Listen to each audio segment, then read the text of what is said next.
It's a painful wound that still has Israel reeling.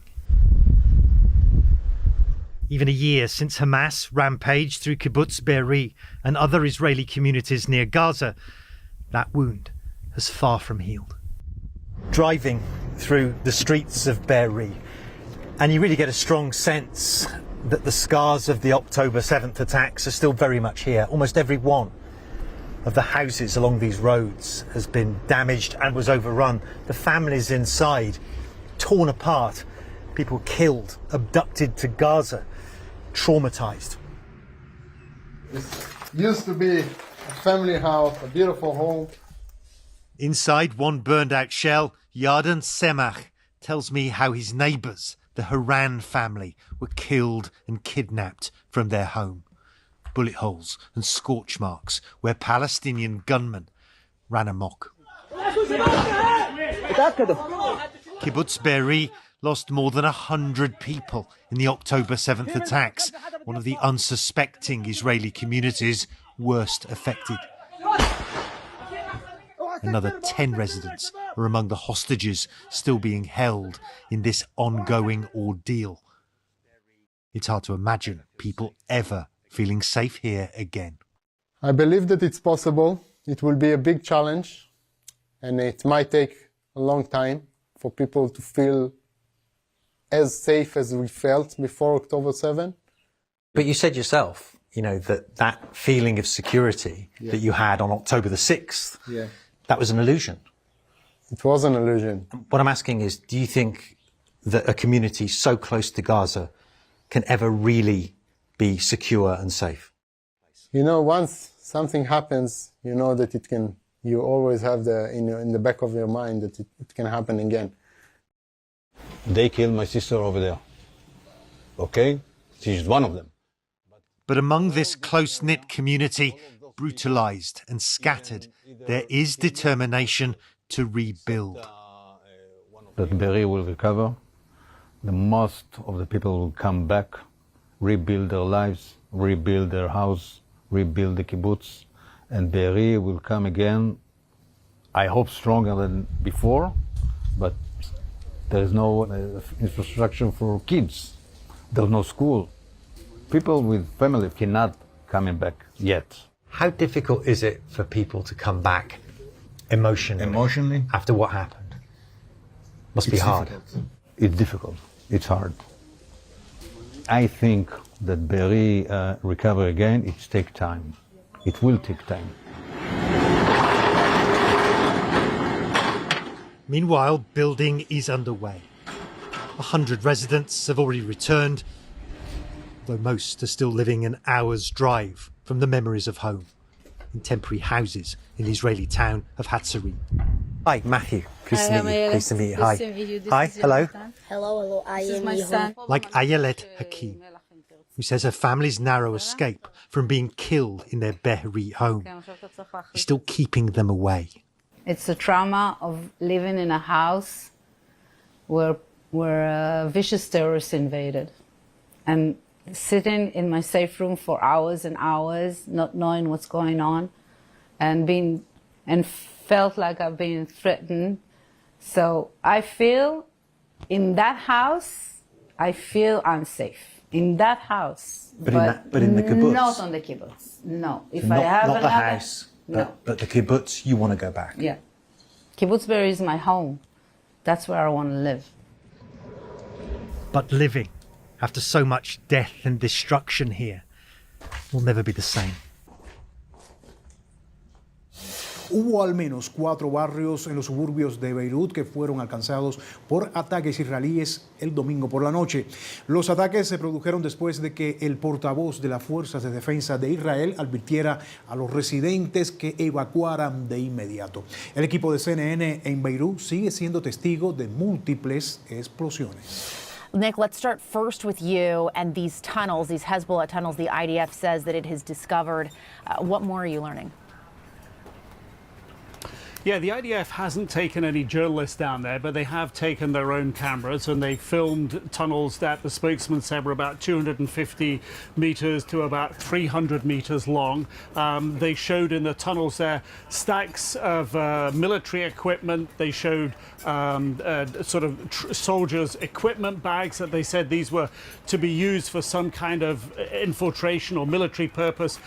What the IDF has said about the rationale for their operations along the Lebanese border is they said for some time that they believed Hezbollah was preparing to strike across the border into Lebanon. And this seems to be the images that they would use or are using to back that up. And what we also seen on the IDF video, separate videos, they show big cement trucks coming in and pouring cement into those tunnels. Unlike tunnels in Gaza, these ones are hewn into really tough rock at the border. We know that the IDF has discovered Hezbollah tunnels along that northern border in the past, but this is an indication that they're saying that they are finding these sites that they thought were there. They say that they've killed 440 Hezbollah fighters on ground fights along the border or airstrikes along the border there, and this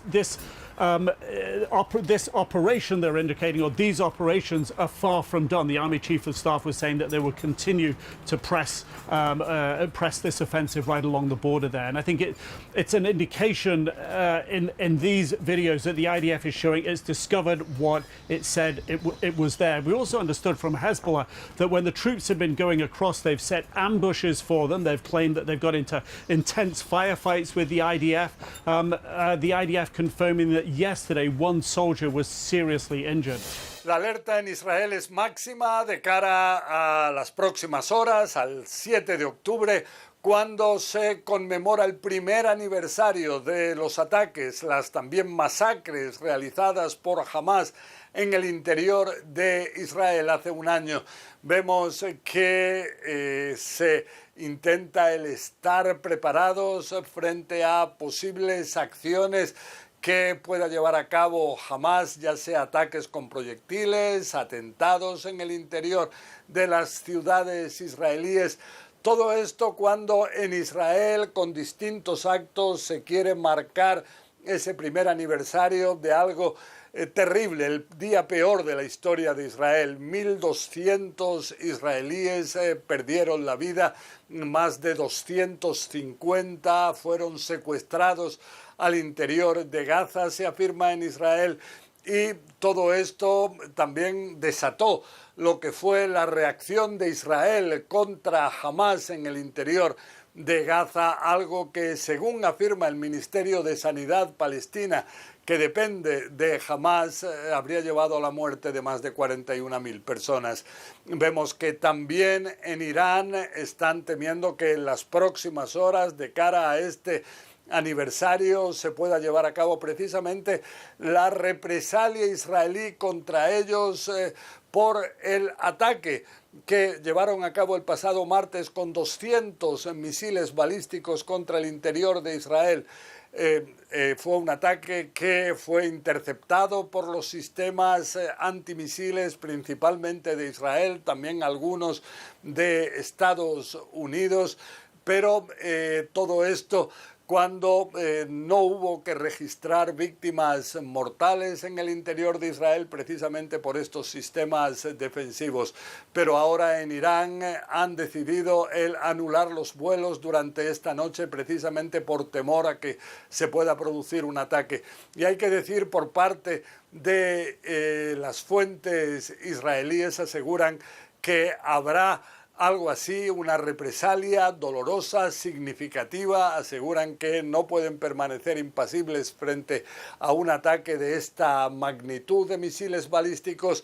Pero junto a esto, en Estados Unidos, ellos dicen que Israel no debe atacar ni objetivos nucleares, tampoco querrían que atacara objetivos energéticos en Irán.